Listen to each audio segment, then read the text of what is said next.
So what is it that you actually carry forward from one life to another? Everything. You carry forward everything, every thought, every desire, all that you have recognized as you carry forward. All that is non-physical, you carry forward. You cannot carry forward the house you have built. You cannot carry forward the wealth you have accumulated. You cannot carry forward material things because all those are extensions of your body. So they belong to the body. When you're not carrying forward this body, so you are dropping all that. But every moment, even when you're alive, you are experiencing yourself as a non-physical being. You're not always experiencing the physical world. In fact, most of the time, you are experiencing yourself as a pure being. You are lost in the realm of your thoughts. You spend more time in this so-called dream realm of thinking and dreaming and desiring than actually doing physical things. So whatever you've created physically in this world, you cannot carry forward. But all the tendencies of desiring, your fears, you carry forward. Here is the most important thing. You also carry forward your meditativeness. Because what is meditativeness? It is a state where there are fewer thoughts. It is a state with less disturbance, less chaos, less noise. If you can carry forward thoughts, then carrying forward silence should be obvious. There should be no question of your ability to take your meditativeness into your next life. What we really cannot speculate about is the nature of that next life. Whether you're going to have a teacher, what kind of guidance you're going to get. Will you continue to seek, continue to search? All that is speculation. What you will be doing, what kind of life you'll be having, it's all in the realm of speculation. But what can be said with certainty is you continue. And whatever you recognize as you, your thoughts, your desires, your desire to meditate, that meditative stillness you've accumulated continues. In fact, we don't have to go too far. Death is always around the corner. We live as if death is somewhere far away. Observe the peculiarity of this experience.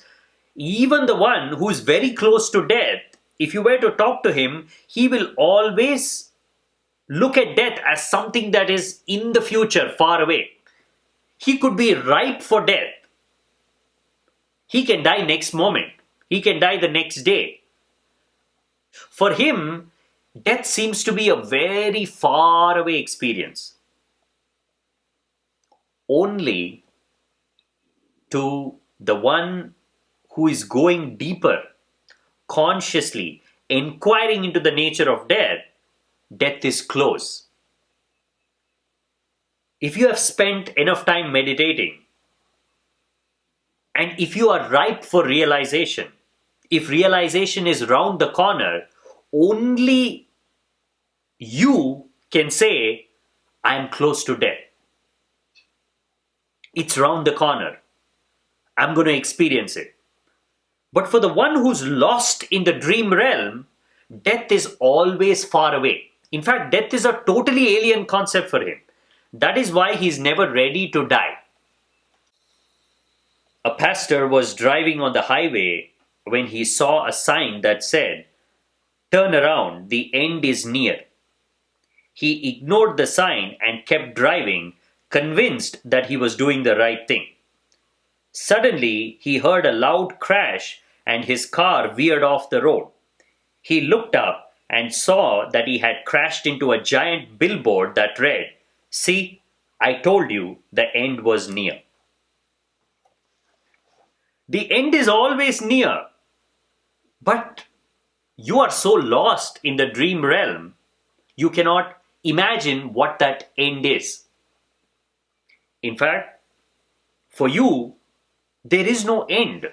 It's just a continuation of the same desires.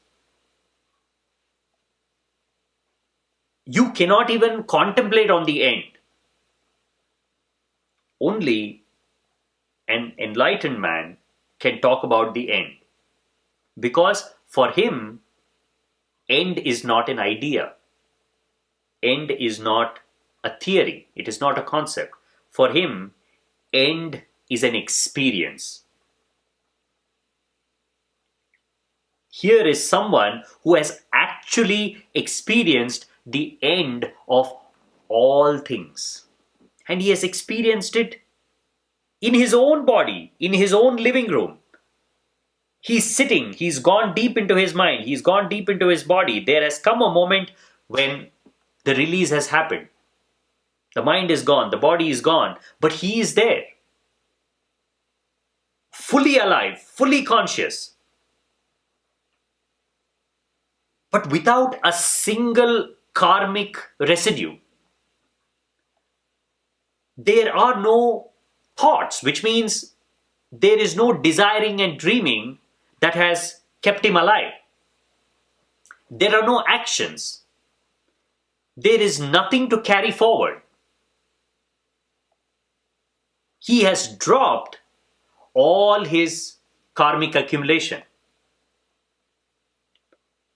He has become a pure being, pure aliveness, pure consciousness.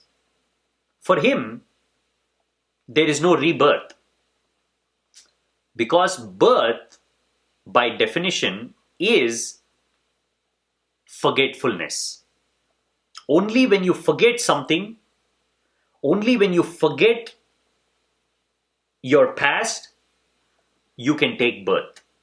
If you remember yourself fully at all times, every single moment, birth is impossible. Birth is deep unconsciousness. And look at a child. The child does not take birth with fully formed desires, fully formed understanding of itself, fully formed mind and body, nothing. It is a process.